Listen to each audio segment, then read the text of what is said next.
I stood at the doorway with a bouquet of wildflowers clutched in my trembling hands, their petals still wet with morning dew. Today was Mother's Day, and I just wanted to feel like I mattered. Just once. The flowers weren't much, picked from the empty lot near the bus stop where I worked my evening shift, but I had chosen each stem carefully. Purple asters for wisdom, yellow dandelions for hope, white clover for promise. I had tied them with a piece of twine I found in the garage, my fingers working carefully to make the bow perfect. The living room glowed with the blue light of the television. My mother, Eleanor, sat in her usual chair, the expensive leather one that no one else was allowed to touch. My sister Blanche lounged on the sofa, painting her nails a shade of red that probably cost more than my entire week's paycheck. They were watching some reality show about rich women fighting in restaurants, eating petit fours from the bakery downtown, the kind that came in pink boxes with gold ribbons. I stepped forward, my heart hammering against my ribs. The flowers felt heavy suddenly, like they were made of lead instead of petals and stems. I extended them toward my mother, forcing my voice to stay steady even though my hands were shaking. Before I could speak, Blanche's voice cut through the room like a knife. She didn't even look up from her nails. "What is that trash? Are you seriously trying to turn our house into a dump, Rose?" She dragged out my name like it was something distasteful on her tongue. The way she said it made me feel like I was 6 years old again, being scolded for tracking mud through the foyer. Eleanor finally looked at me. Her eyes swept over the bouquet with the same expression she might use when discovering a dead rat in the pantry. Without a word, she stood up, her silk robe rustling. She snatched the flowers from my hands so roughly that a few petals scattered on the carpet. For a moment I thought maybe she was going to put them in water. Maybe she would find a vase, place them on the dining table where everyone could see them. Maybe this time would be different. Instead, she walked straight to the back door. I followed, confused, hope still flickering stupidly in my chest. She stepped onto the back porch where the doormat lay, filthy with dried mud and dead leaves from the oak tree that hung over our yard. She bent down and began using my carefully gathered bouquet to sweep the debris off the mat. The stems broke, the petals crushed. She ground them under her heel, wiping the mat with the flowers like they were nothing more than a rag. "This is weeds," she said, her voice flat and cold. "Only a useless child like you would bring garbage like this into my home. Blanche gave me a spa voucher and a silver necklace, and you bring me this pile of trash." She turned to face me fully then, and what I saw in her eyes was worse than anger. It was contempt, pure, undiluted contempt. "Clean this mess up. I don't want to see your uselessness displayed in the middle of my house."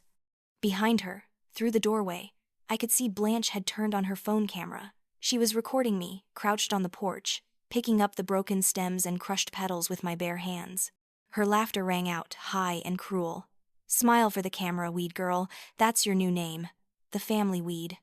I gathered every piece, even the smallest fragments of petals that had turned brown under my mother's shoe.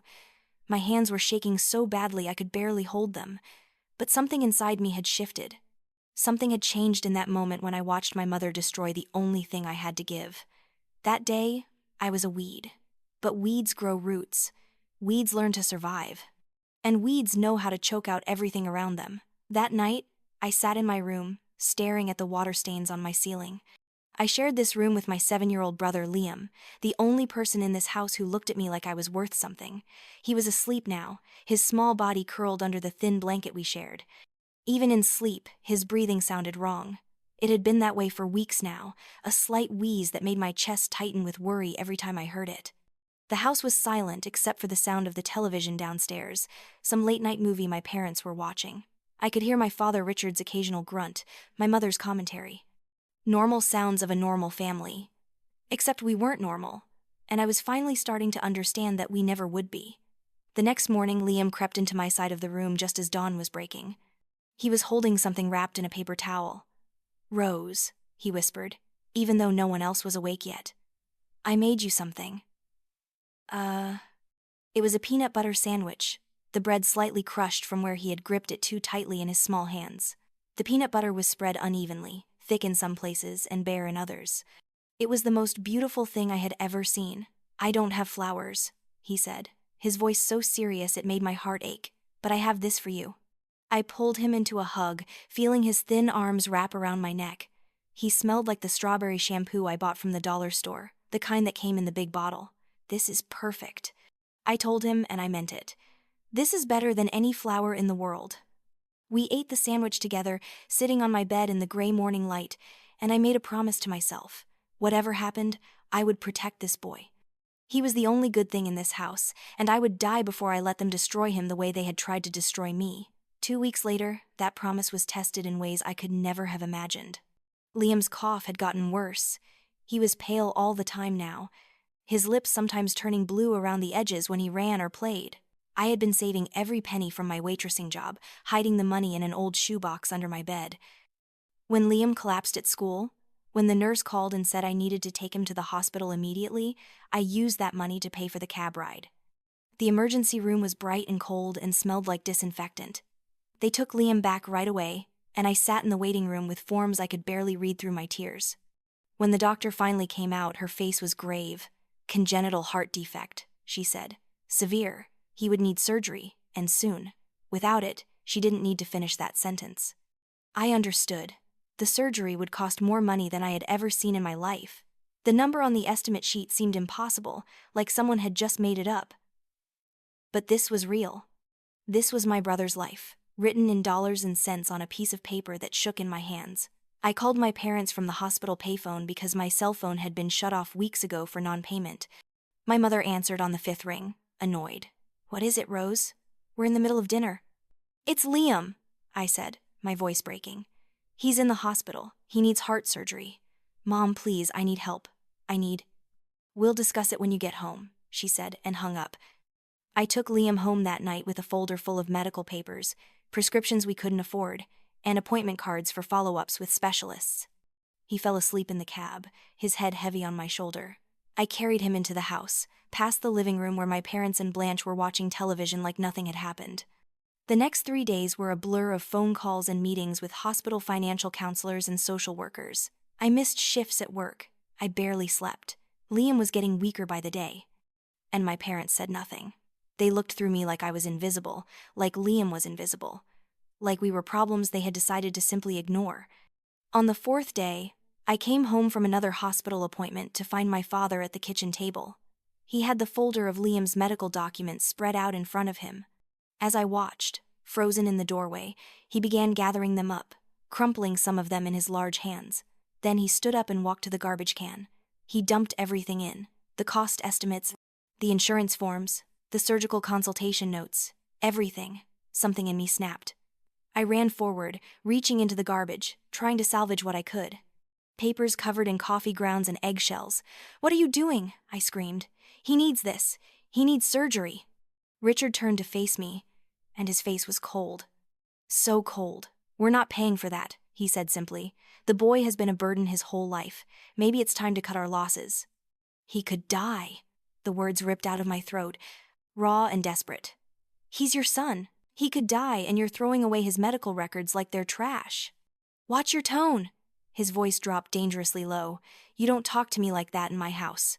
He's 7 years old. I was crying now, papers clutched to my chest, garbage dripping onto the kitchen floor. He's a child. He's your child. How can you? The blow came out of nowhere. Richard's fist connected with my face, and suddenly I was falling. The edge of the dining table caught me on the way down, sharp wood against my temple. I hit the floor hard, tasting blood, my vision exploding with stars. The papers scattered everywhere. I heard footsteps. Through the ringing in my ears, I heard my mother's voice. Richard, what is all this noise? I'm trying to watch my show. I looked up from the floor, blood running down my face from where the table had split my skin. My mother stood in the doorway, holding a cup of tea, looking down at me like I was a stain on her carpet. She didn't gasp. She didn't rush to help. She just looked at me with mild annoyance. If you want a medal for suffering, join the army, she said calmly. This is just parenting.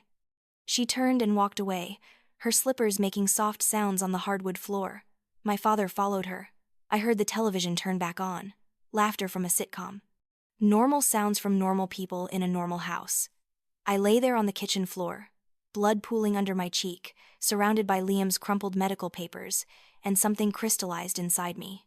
It was hard and cold and absolutely certain. That night, I didn't just decide to survive them anymore. I decided to bury them. Every single one of them. The bathroom mirror showed me a stranger. My right eye was swollen shut, already turning purple. The cut on my temple had stopped bleeding but would definitely scar. I cleaned it as best I could with toilet paper and water, wincing at every touch. In the next room, I could hear Liam's labored breathing. He had slept through everything. Thank God. He didn't need to see this. I walked to my bed and pulled out the shoebox with my savings.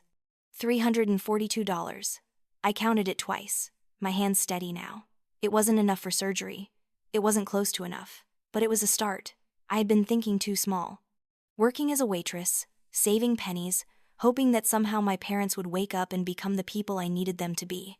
That was done now. I needed to think bigger. I needed to become someone they couldn't ignore, couldn't dismiss, couldn't destroy. I spent that night on the library computers, researching, crowdfunding websites, medical charities, organizations that help children with heart conditions. I filled out applications until my good eye burned with fatigue. Then I researched something else: business plans, e-commerce, print-on-demand services, ways to make money that didn't depend on hourly wages and shift schedules. By morning, I had a plan. It was crazy, probably impossible, but it was mine, and it was better than lying on that kitchen floor waiting to die. I named my business Weeds and Wildflowers. The irony wasn't lost on me. I used a free website builder and the last $20 in my bank account to purchase a domain name. I designed t-shirts and mugs and home decor with botanical prints and quotes about resilience and growth. Everything was made to order, so I didn't need inventory or upfront costs. Every sale would bring in a small profit, and every small profit would go toward Liam's surgery.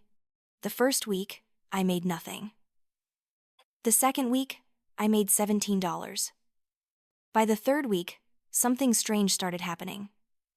A popular Instagram account featured one of my designs. Sales started coming in. Not a lot, but steady. $20 here, $30 there.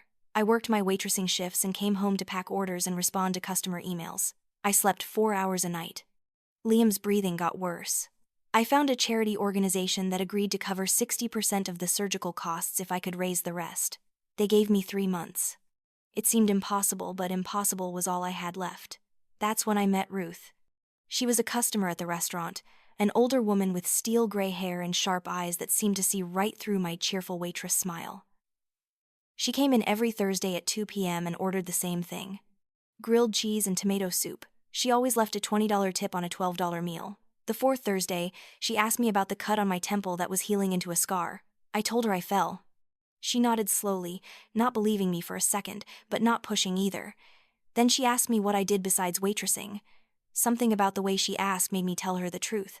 About weeds and wildflowers, about the designs I was creating late at night, about trying to save money for my brother. "Do you know anything about plants?" she asked. "Real ones, not just pictures on t-shirts." "I like them," I said cautiously. "I read about them. I used to have a little herb garden before.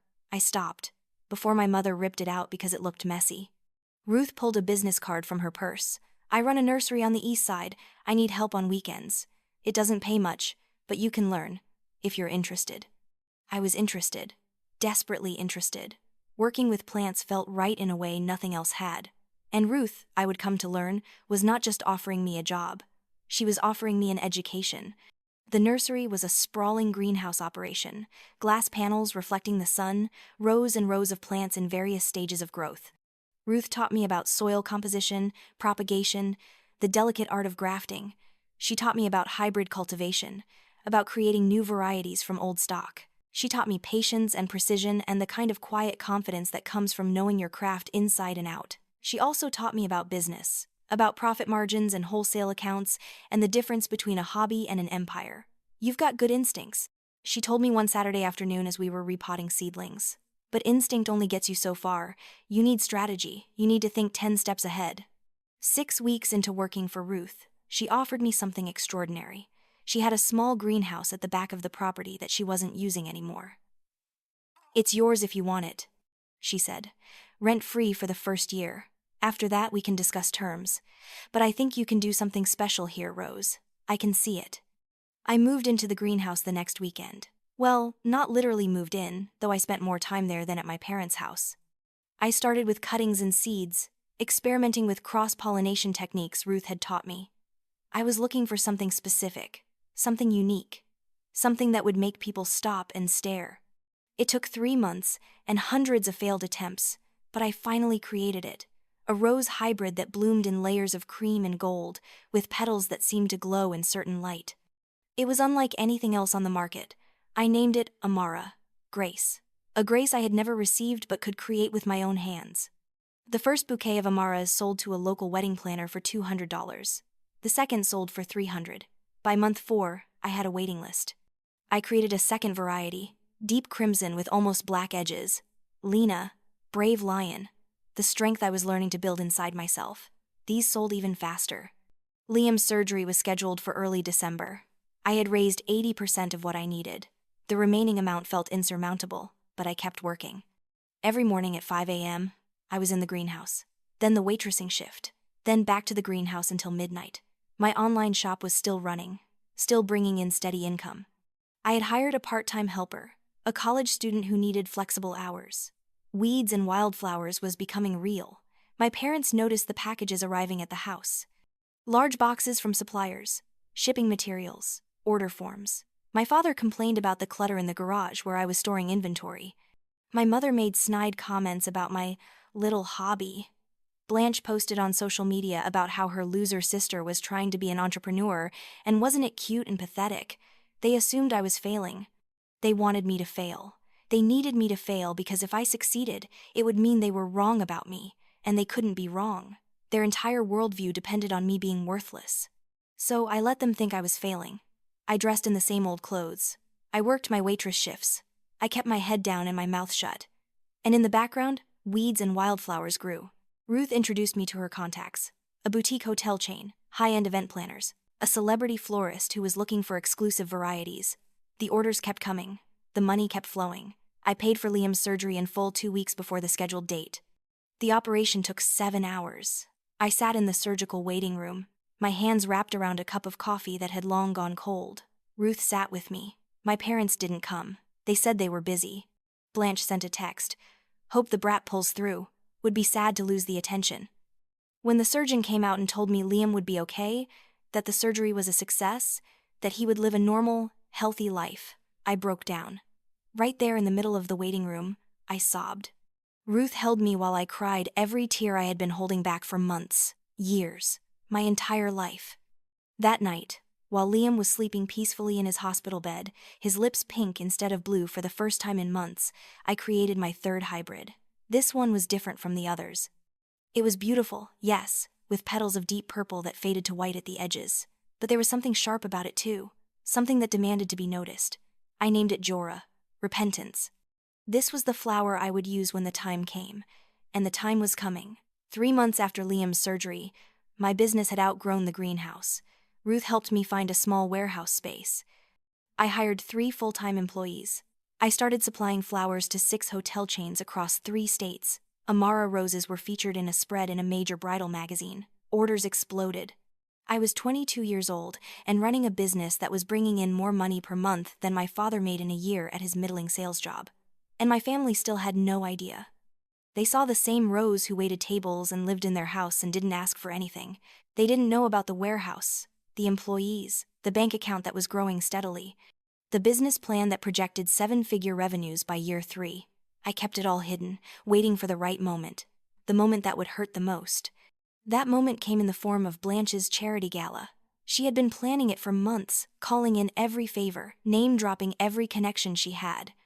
It was supposed to be her crowning achievement, the event that would establish her as a society darling. The local newspaper was covering it. The mayor would attend.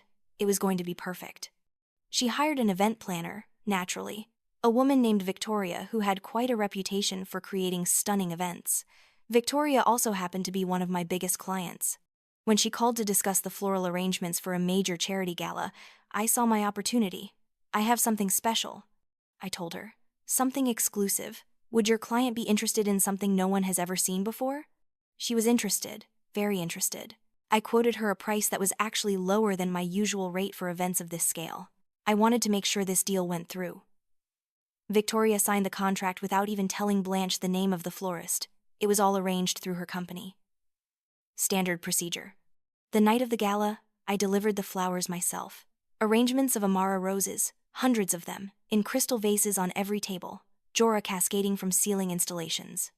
Lena woven into the garlands that draped the walls. The ballroom looked like a fairy tale. Even I had to admit it was the most beautiful thing I had ever created. I wore a black dress I had bought specifically for this moment and stood in the back of the ballroom, watching Blanche hold court in her designer gown, accepting compliments on her exquisite taste. Watching my mother network with the mayor's wife, pretending to be a pillar of the community. Watching my father drink scotch with men who would drop him the moment they found out he was actually nobody. Victoria approached me near the end of the evening. "These are extraordinary, Rose. Everyone has been asking about them. You're about to get very famous." "I hope so," I said quietly. "I really hope so." The article came out 3 days later. Front page of the Sunday Lifestyle section. Young entrepreneur revolutionizes floral industry. Meet Rose Sterling and her empire, weeds and wildflowers. There was a photo of me in my greenhouse, surrounded by blooms. There was a sidebar about my exclusive rose varieties and the waiting list to acquire them. There was a paragraph about how I had supplied the flowers for the charity gala everyone was still talking about. And there, in print for everyone to see, was my estimated annual revenue. 6 figures, pushing towards 7. My phone started ringing at 7 a.m., reporters wanting interviews, clients wanting to place orders. Ruth called to congratulate me. Victoria called to laugh about how she had unknowingly been the instrument of what she called the most epic family drama she had ever witnessed. My mother's call came at 9. "How dare you," were her first words. "How dare you embarrass this family like this?" I let her rant. When she finally paused for breath, I said calmly, "I'm sorry, are you calling to congratulate your daughter on her successful business? Because that's what normal mothers do." "You lied to us. You've been running this behind our backs." "I didn't lie. You just never asked. You assumed I was failing because that's what you wanted. I'm sorry to disappoint you." "This is disgraceful. What will people think? You made it sound like we didn't help you, like we were bad parents." "You are bad parents." The words came out flat and cold. "You threw away Liam's medical records. Dad punched me in the face. You used my Mother's Day flowers to clean your doormat. You told me I was worthless every single day of my life. I didn't have to make you sound like anything. I just told the truth." She hung up. My father didn't call at all. Blanche, however, sent a series of increasingly unhinged text messages that devolved into threats and finally desperate pleas for me to fix this. I sent her a single reply. "You called me a weed. Weeds take over. Maybe you should have paid more attention in biology class." The fallout was spectacular. Within a week, my parents were being talked about all over town. The parents who neglected their sick son, the mother who destroyed her daughter's gifts, the father who hit his child. None of it was slander, because all of it was true. I had simply told my story, and people were listening. Richard's company started losing clients. No one wanted to do business with a man who would throw away his son's medical records. Eleanor's book club asked her to leave. Blanche's friends stopped returning her calls. She lost her job at the marketing firm after someone leaked the video she had taken of me cleaning up the crushed flowers. "This is who we hire?" The tweet said, "People who bully and humiliate their own family?" I watched it all happen from a distance, working 16-hour days to keep up with the flood of new orders weeds and wildflowers was receiving. I moved out of my parents' house and into a small apartment with Liam. He was thriving now, healthy and strong, going to a good school I could actually afford. Ruth visited often, proud of what we had built together. I hired more employees, expanded to a second warehouse, started planning a retail location. 6 months after the article, Blanche called me. She was crying, something I had never heard before. "Please," she said, "please help me. I lost everything. My job, my friends, my reputation. Mom and Dad won't even talk to me anymore because I made things worse. Please, Rose. I'm your sister." I thought about that for a moment. Thought about all the times she had called me names, recorded me for social media mockery, laughed at my pain. Thought about how she had posted Liam's hospital photo with a caption that made his near death into a prop for her own image. "You were right about one thing," I said finally. "I am a weed. Weeds grow roots deep and strong. Weeds survive everything. And weeds choke out everything around them, until there's nothing left but more weeds. You taught me that, Blanche. Thank you for the lesson." I blocked her number after that. Blocked all of them. Changed my locks, changed my phone number, made it clear through my lawyer that any attempts at contact would be considered harassment. I didn't need closure. I didn't need their apologies. I didn't need anything from them anymore. A year later, I was featured in a major business magazine. From weeds to wildflowers, How Rose Sterling built a $1 million empire from nothing. The photo shoot was done in my flagship retail location. A beautiful space with floor-to-ceiling windows and arrangements of my hybrid roses in every corner. Liam was in some of the photos, healthy and happy, the brother I had saved and the person I had fought for. The reporter asked me about my family, about the controversy that had launched my public profile. "Do you have any regrets?" she asked. "About how public it all became, about the impact on your family's reputation." I thought about that question carefully, thought about the girl I used to be, standing in a doorway with wildflowers, desperate to be loved. Thought about lying on a kitchen floor in my own blood while my mother complained about the noise. Thought about Liam's blue lips and my father throwing away his chance at life like it was garbage. "No," I said simply. "I don't have any regrets. They taught me that some soil is too toxic for anything to grow, so you pull yourself up by the roots, you find better ground, and you bloom anyway. That's what weeds do. We survive, and eventually we take over everything." The article ran with that quote as the pull quote. It went viral. Weeds and Wildflowers became not just a flower company but a movement. Women who had cut toxic families out of their lives. People who had built themselves up from nothing. Everyone who had ever been called worthless and decided to prove the world wrong. They all found something in my story that resonated. My customer base exploded. I had to hire a PR firm just to handle the media requests. 2 years after that first article, I stood in my new flagship greenhouse, 3 times the size of Ruth's original operation. She was beside me, officially retired but still consulting, still mentoring, still the person I called when I needed advice.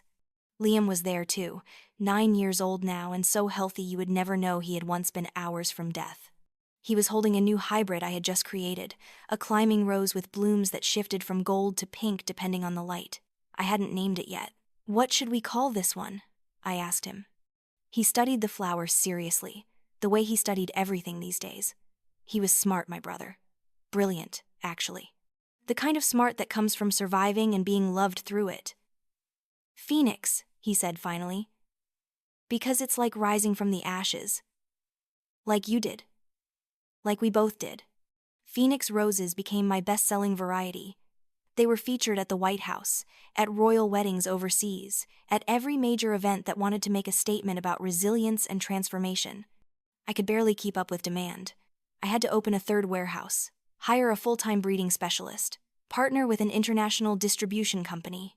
I never spoke to my parents or Blanche again.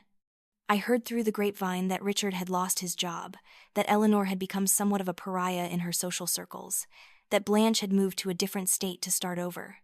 I felt nothing when I heard these things. Not satisfaction, not revenge, not even pity. Just nothing. They were strangers who happened to share my DNA. They had no power over me anymore. Ruth once asked me if I ever thought about reconciliation, about whether time might heal things enough to have some kind of relationship with them. "They're still your family," she said gently, "and family is complicated." "No," I told her. "You're my family. Liam is my family. My employees, my friends, the people who supported me when I had nothing, they're my family.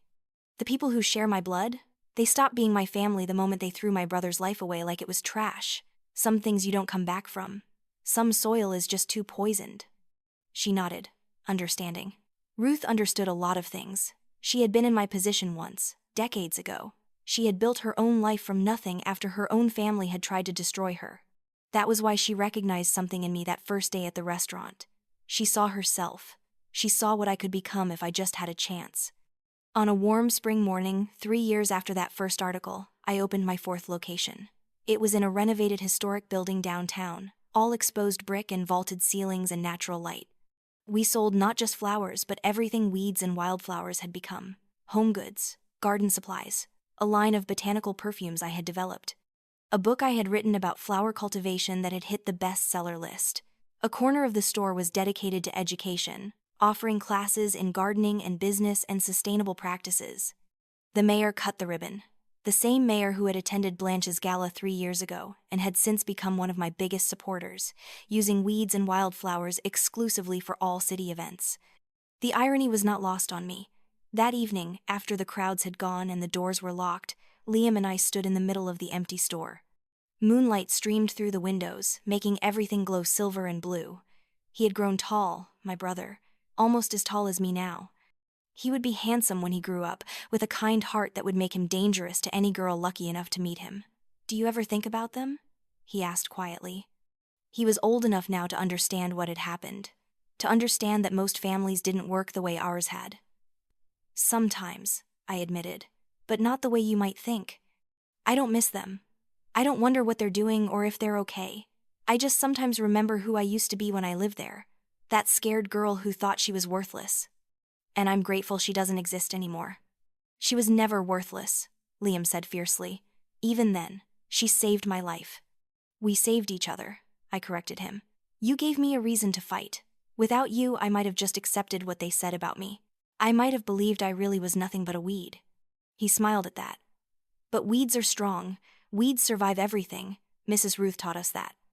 She did, and she was right. We stood there in comfortable silence, surrounded by everything we had built. Everything I had built from nothing but determination and anger and the refusal to accept that their vision of me was the only option. The store smelled like flowers and wood polish and possibility. It smelled like home. My phone buzzed. A text from Victoria, the event planner. Just booked you for the governor's daughter's wedding.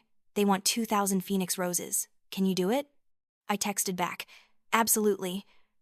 More orders would come. More locations would open.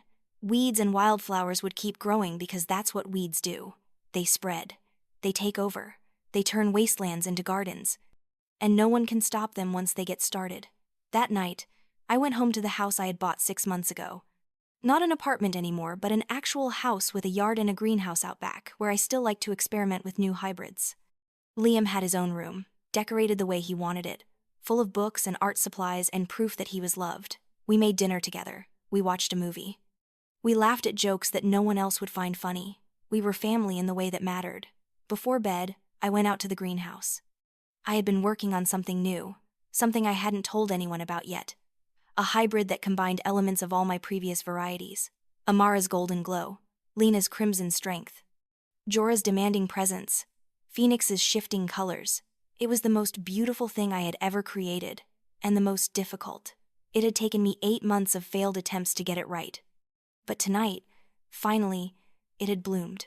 One perfect flower, petals layered in shades of cream and gold and crimson and pink, all shifting and blending in the greenhouse light. It was stunning. It was powerful. It was everything I had been trying to create. I knew immediately what I would call it. I took out my phone and made a note in my breeding journal. The name would be Sterling, my name. Not the name they gave me when I was born into their toxic household, but the name I had chosen for my business, the name that had come to represent everything I had built. Sterling, valuable, precious, worth something. The Sterling Rose would be my masterpiece. Limited edition, exclusive, the kind of flower that people would wait years to acquire. I would make it so rare, so sought after, that having one would be a status symbol, and every single person who owned a Sterling Rose would know the story behind it, would know that it came from a girl they called worthless, a girl they treated like garbage, a girl who survived and thrived and built an empire from the ashes of their cruelty. That would be my final revenge. Not destruction, but creation.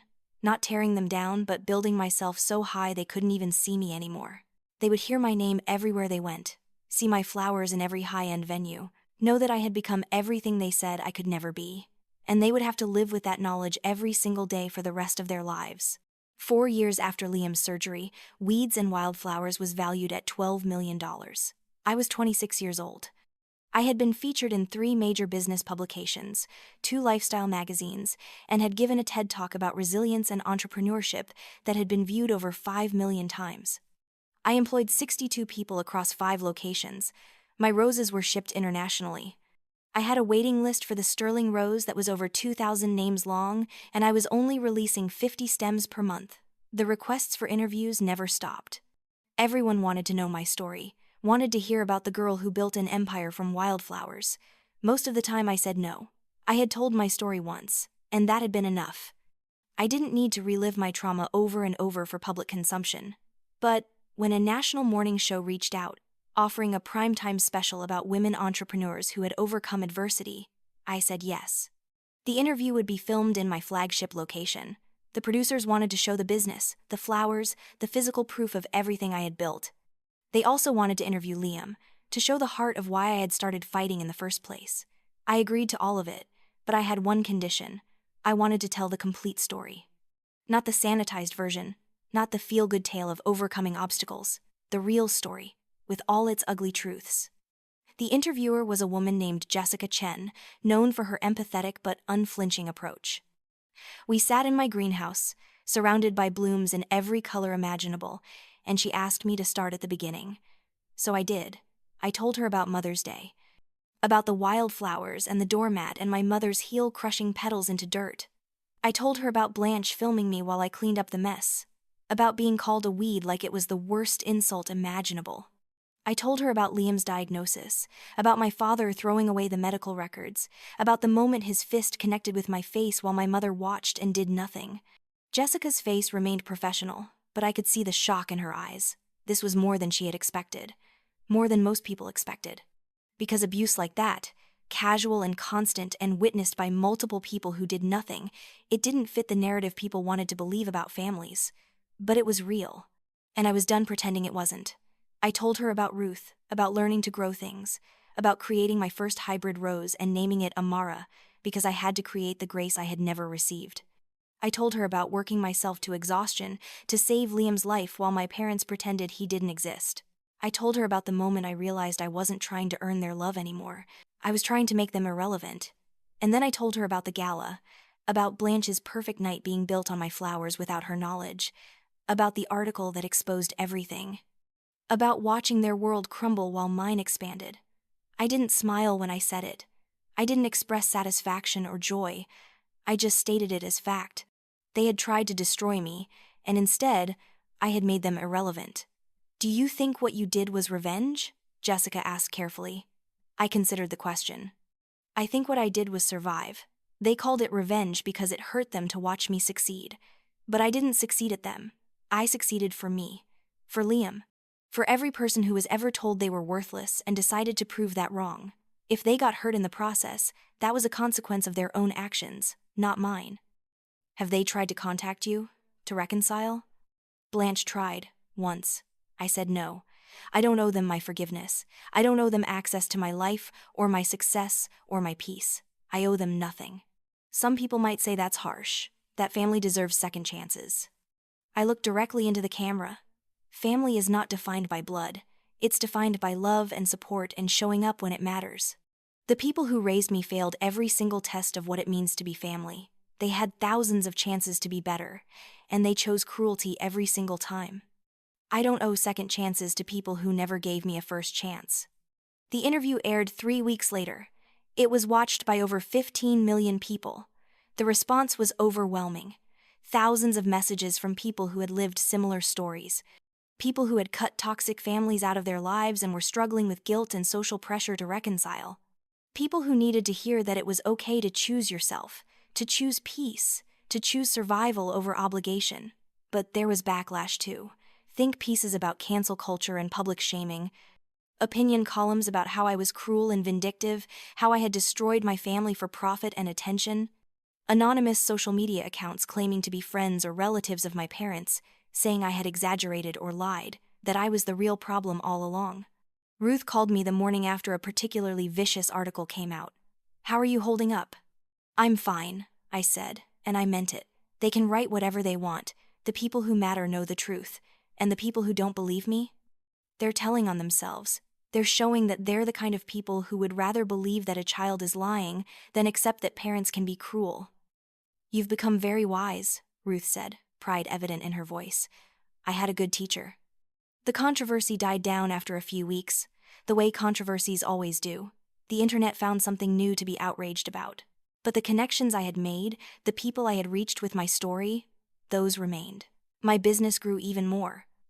I started receiving speaking invitations from universities, from women's organizations, from conferences about entrepreneurship and mental health and surviving trauma. I accepted some of them. I spoke about building something from nothing, about learning to see yourself clearly instead of through the distorted mirror of other people's cruelty, about the difference between forgiveness and healing, and how you don't need the former to achieve the latter, about how success is not the best revenge because revenge implies you're still thinking about them, still giving them power. Success is just success, valuable for its own sake. On Liam's 12th birthday, I threw him a party at the flagship store, his choice. He wanted it there, surrounded by flowers, with all his friends from school and Ruth and my employees who had become like family. We had a cake shaped like a phoenix rose. We played games in the greenhouse. His friends were in awe of the space, of the business, of the fact that his sister had built all of this. One of his friends, a girl named Maya, asked me how I knew I could do it. How I knew I could build a business, make it successful, make everything work out. She was earnest and young and reminded me so much of myself at that age that it hurt a little. I didn't know. I told her honestly. I had no idea if it would work. I just knew that doing nothing definitely wouldn't work, so I had to try. And when the first thing didn't work, I tried something else, and I kept trying until something did work. That's all it really is, just refusing to stop trying. But weren't you scared? Terrified. Every single day. Still am sometimes. But being scared doesn't mean you can't do something. It just means you're doing something that matters. After the party, after the kids had gone home and the store was quiet again, Liam and I sat on the floor of the greenhouse, sharing leftover cake. He was getting so tall now. In another year, he would probably be taller than me. He was healthy and happy and everything I had fought for. Rose, he said quietly, I know you saved my life. With the surgery and everything. But I want you to know that you saved me in other ways too. You showed me what it means to be strong, to not accept being treated badly, to know your worth. I'm going to remember that forever. I pulled him into a hug, this boy who had once been so small and weak, who was now growing into someone remarkable. You saved me too. I told him. You gave me a reason to fight. You were the only person who saw me when I felt invisible. I wouldn't be here without you. We sat there in comfortable silence, surrounded by flowers that hadn't existed until I created them, in a space that hadn't existed until I built it, living a life that once seemed impossible. The sterling roses on the table nearby glowed in the fading light, beautiful and rare and valuable, just like us. 5 years after that first article, nearly a decade after the Mother's Day that changed everything, I received an email that surprised me. It was from a literary agent. She had read my story, watched my interviews, followed my business. She wanted to know if I would be interested in writing a book, not a business book, though that could come later, a memoir. My full story, from beginning to now, unfiltered and honest. I thought about it for a long time. Did I want to relive all of that in detail? Did I want to open myself up to more scrutiny, more judgment, more people who would insist I was wrong to cut my family off? Did I want to give that much of myself to strangers? But then I thought about Maya at Liam's birthday party, about the thousands of messages I had received from people who needed to hear that they weren't alone, about the responsibility that comes with surviving something terrible, not to wallow in it, but to use it to help others find their way out. I signed with the agent. I spent 2 years writing the book in between running my business and raising Liam and living my life. It was harder than I expected, excavating memories I had tried to move past, but it was also cathartic. Putting it all down in words, organized and clear, made it feel contained somehow, like I was finally putting the whole experience in a box and closing the lid. The book was published on a warm spring morning, exactly 10 years after that Mother's Day. I titled it Bloom and Bane: How I Built an Empire from the Ashes of Family Toxicity. The cover featured a sterling rose, beautiful and defiant, growing from cracked concrete. It debuted at number 2 on the bestseller list. By the second week, it was number 1. The reviews were overwhelmingly positive. People called it brave and necessary and unflinchingly honest. Mental health advocates praised my clear-eyed approach to trauma and healing. Business publications focused on the entrepreneurial journey. Abuse survivors thanked me for validating their experiences. There were still critics, of course. People who thought I was airing dirty laundry for profit. People who insisted I should have tried harder to maintain family relationships. People who accused me of being bitter and vindictive. I read some of the criticism and ignored most of it. After 10 years, I had learned that some people will always side with abusers because confronting abuse in others forces them to confront the abuse in themselves. The book tour took me to 30 cities across the country. Every event was packed. People lined up for hours to get their books signed, to shake my hand, to tell me their own stories. A woman in Chicago told me she had finally left her emotionally abusive mother's house after reading my book. A man in Seattle said watching my TED Talk gave him permission to stop trying to win his father's approval. A teenager in Miami told me that my story helped her understand that her family's treatment of her wasn't normal, wasn't her fault, wasn't something she had to accept. Those conversations made everything worth it. The exposure, the vulnerability, the criticism, all of it was worth it if it helped even one person realize they deserved better. At the final stop of the book tour, in my hometown, I did something I hadn't planned. I donated half of the book proceeds to the charity organization that had helped pay for Liam's surgery all those years ago. It was a substantial amount, enough to help dozens of families facing similar situations. The director of the organization cried when I presented the check. She told me about the children who would live because of this donation, the families who wouldn't have to choose between medical care and bankruptcy. That night, I stood in front of my old house for the first time in 10 years. I didn't go inside. I didn't knock on the door. I just stood on the sidewalk and looked at it. The same beige siding. The same oak tree in the front yard. The same porch where my mother had destroyed my flowers. It looked smaller than I remembered. Ordinary. Just a house where ordinary people lived their ordinary lives. I felt nothing looking at it. No anger, no sadness, no residual pain. It was just a building. The people inside were just people. They had no power over me anymore. They hadn't for a long time. I took a photo of the house and posted it on social media with a caption. 10 years ago, I left this place believing I was worthless. Today I came back to remind myself how far I've traveled. Not in distance, but in understanding. The person I was when I lived here doesn't exist anymore. She bloomed into someone stronger. Thank you to everyone who has been part of this journey. The post went viral. People shared their own before and after photos, their own stories of leaving toxicity and finding themselves. It became a movement, thousands of people celebrating the journey from pain to peace, from victim to survivor to something beyond survival. Something like thriving. I didn't hear from my family after the book came out. No legal threats, no attempts to tell their side of the story, nothing. I heard through mutual acquaintances that they had moved to a different state, trying to start over somewhere nobody knew about the articles or the interviews or the book. I hope they found some kind of peace, the way I had. Not for their sake, but because their continued misery wouldn't have made my life any better. On the 10-year anniversary of my first article, Weeds and Wildflowers held a celebration. All 5 locations, employees past and present, clients and suppliers and friends. Ruth, of course, seated in a place of honor. Liam, now 17 and preparing for college, gave a speech about what it meant to grow up watching his sister build an empire from nothing. I gave a speech too. I talked about weeds and wildflowers and the difference between surviving and thriving.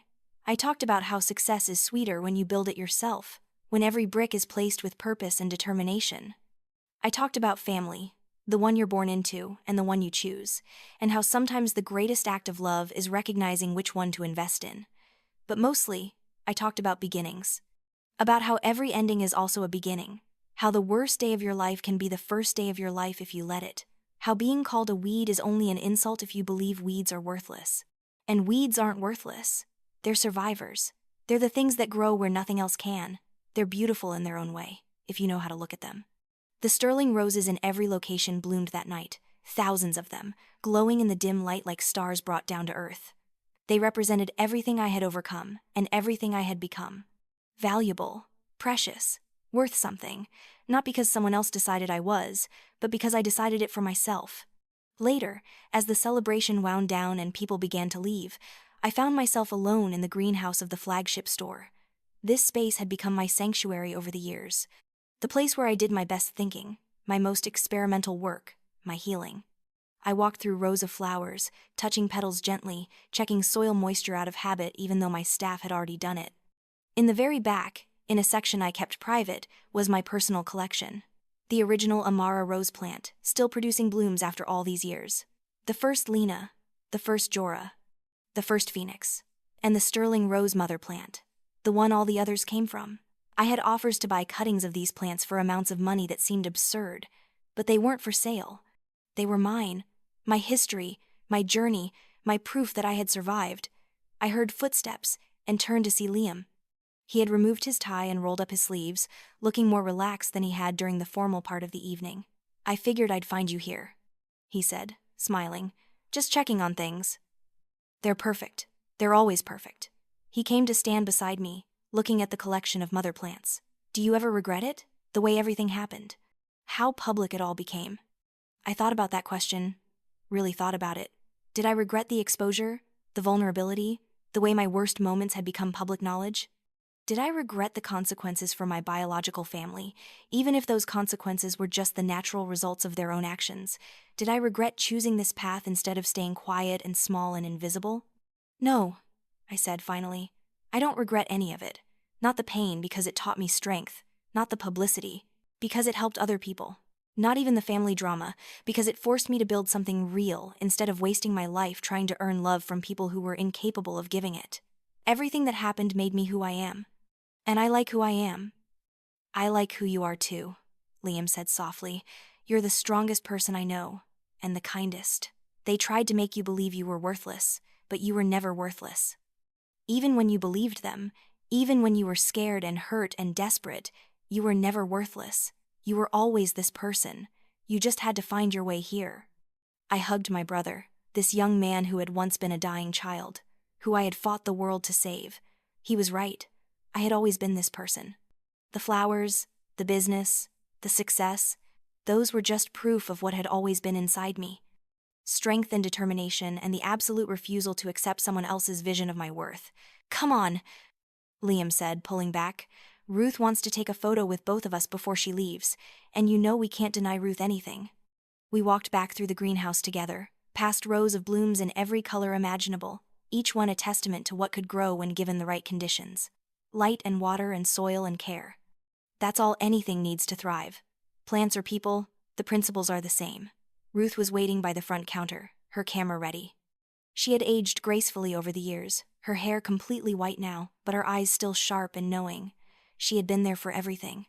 Every struggle, every triumph, every moment when I thought I couldn't continue and needed someone to believe in me until I could believe in myself again. There you are, she said when she saw us approaching. I was beginning to think you two had snuck out the back. Never, I said, moving to stand beside her. We wouldn't miss this. Liam set up the camera on a tripod, giving us time to position ourselves. Ruth in the center, me on one side, Liam on the other. 3 generations of survivors, 3 people who had refused to let the world break them. Family, not by blood, but by choice. By showing up and staying and fighting for each other when it mattered. The camera flashed. The photo captured us surrounded by flowers, smiling genuine smiles, comfortable and confident, and home. That photo would end up on the wall of every Weeds and Wildflowers location. A reminder of where we started and who we became and what it means to bloom despite everything. The last guest left around midnight. Liam went home in a cab, promising to clean the kitchen in the morning before his shift at the store. He was working for me part-time while finishing high school, learning the business from the ground up the way I had. Not because I expected him to take over someday, but because I wanted him to understand what it meant to build something, to create value where none existed before, to be more than what anyone expected. I stayed behind to lock up, walking through the quiet store one last time, running my hands along the smooth wood of the counters, straightening a display that didn't need straightening, breathing in the scent of flowers and success and home.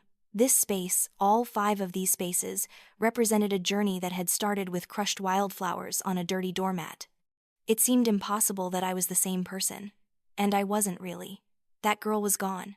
She had transformed into this woman. Stronger, wiser, free.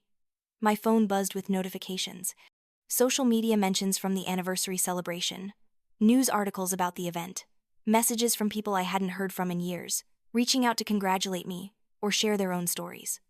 I scrolled through them absently, not really reading, just acknowledging that the world was paying attention. That I was visible in a way I never had been as a child. One notification caught my eye. An email from an address I didn't recognize. Subject line, "Thank you from a fellow weed." I almost deleted it, assuming it was spam or a marketing email, but something made me open it.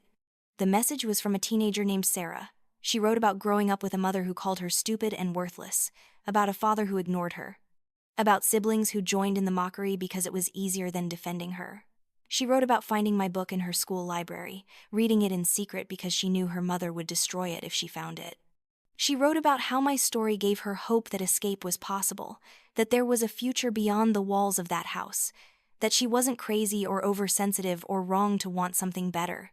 She ended the email with, "I'm saving money, I'm getting good grades, I'm making a plan, because you showed me that weeds can bloom. Thank you for being proof that surviving is possible." I read the email 3 times, tears running down my face. This was why I had written the book. Why I had made everything public despite the cost. Because somewhere out there, in a house like the one I grew up in, someone needed to know they weren't alone. That escape was possible. That the people who called them worthless were wrong. I wrote back immediately, my fingers flying over the phone keyboard. I told Sarah that she was right to save money and make a plan. I told her that good grades would give her options, and options were the difference between trapped and free. I told her that surviving was not just possible, but inevitable if she refused to give up. I told her that I believed in her, even though we had never met, because I recognized myself in her words. I gave her my personal email address and told her to reach out if she ever needed encouragement or advice, or just someone to tell her she was doing the right thing, because that's what Ruth had done for me. She had believed in me before I believed in myself. She had held space for my dreams when I was too scared to hold them myself. And now I could do that for someone else. The cycle of harm could become a cycle of healing if we chose to make it so. The response came back within minutes. Just 2 words, thank you, and a string of crying emojis. But I understood. Sometimes 2 words contain everything. I locked up the store and walked to my car, parked in the space marked owner near the front door. Another symbol of how far I had come. I didn't drive the fanciest car or wear the most expensive clothes. I wasn't interested in proving my worth through material possessions. I had already proven it in ways that mattered. But I did appreciate the small luxuries, the comfort and security that came with financial stability. Not having to choose between food and rent, being able to buy Liam anything he needed, having a cushion for emergencies. These things weren't everything, but they weren't nothing either. The drive home took 20 minutes through quiet streets. My house was dark when I arrived, but I had left the porch light on. It glowed warm and welcoming, a beacon saying, "You belong here." I had chosen this house carefully, making sure it felt nothing like the house I grew up in. High ceilings instead of low. Large windows instead of small. A garden in the back where I could grow anything I wanted without someone calling it a mess or ripping it out. Space that was mine, that I had earned, that no one could take away. Inside, I kicked off my heels and poured myself a glass of wine. I stood at the kitchen window looking out at my garden, illuminated by subtle landscape lighting. Roses, of course. But also vegetables and herbs and flowering shrubs, a riot of growth and color and life. This garden was nothing like the few scraggly flowers I had tried to grow as a child. This was intentional and designed and thriving, like me. I thought about the past 10 years, about every obstacle I had overcome and every moment I had wanted to give up but didn't. About the people who had helped me and the people who had tried to stop me. About my biological family and the family I had chosen. About the girl I was and the woman I had become. It had been hard, all of it. Harder than anything I could have imagined that Mother's Day when everything changed. But it had been worth it. I raised my glass to my reflection in the window. To the woman staring back at me with calm eyes and a small smile. To surviving and thriving and blooming despite everything. To being more than what anyone expected. To taking the name they meant as an insult and turning it into an empire. Here's to weeds, I said to my reflection. May we always grow where we're not wanted. May we always survive what tries to kill us, and may we always bloom more beautifully than anyone thought possible. I drank the wine slowly, savoring it, then washed the glass and put it away. Tomorrow would bring new challenges, new orders to fill, new people to mentor, new opportunities to prove that success built on your own terms was the sweetest kind. But tonight, I would sleep peacefully in my own bed, in my own house, in the life I had built from nothing. The girl who once stood in a doorway with wildflowers, desperate to be seen, was gone. She had transformed into someone who didn't need to be seen because she saw herself clearly, someone who didn't need validation because she validated herself, someone who didn't need to be called valuable because she knew her worth down to her bones. That girl had become a weed, and that weed had bloomed into something magnificent. 10 years later, and I was finally home.